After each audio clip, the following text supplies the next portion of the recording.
Je pense que la démarche la plus difficile doit être de trouver un logement. Mais malheureusement, c'est pas le sort seulement des étudiants étrangers, c'est le sort de l'ensemble des étudiants. Ce qui fait qu'effectivement, l'aide financière apportée par la caisse d'allocation familiale, je pense que ça représente une part importante dans leur budget. Et donc, qui part importante, donc essayer que cette indemnité pour payer le logement arrive le plus rapidement possible sur le compte de l'étudiant. C'est les premières demandes des étudiants. Bien sûr, c'est les études, mais c'est aussi sur les conditions de vie. Et qui dit conditions de vie, c'est disposer d'un logement décent qui leur permette de faire leurs études dans des conditions les plus convenables.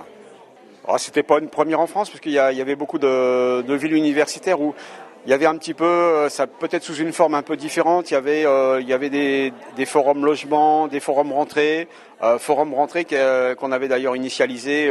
Maintenant, il y a aussi un peu plus d'une quinzaine d'années avec d'autres partenaires. Je veux quand même vous préciser que sur Paris, sur 70 000 étudiants bénéficiaires d'une aide au logement, nous avons environ 26% qui sont de nationalité étrangère, donc ce qui est quand même beaucoup.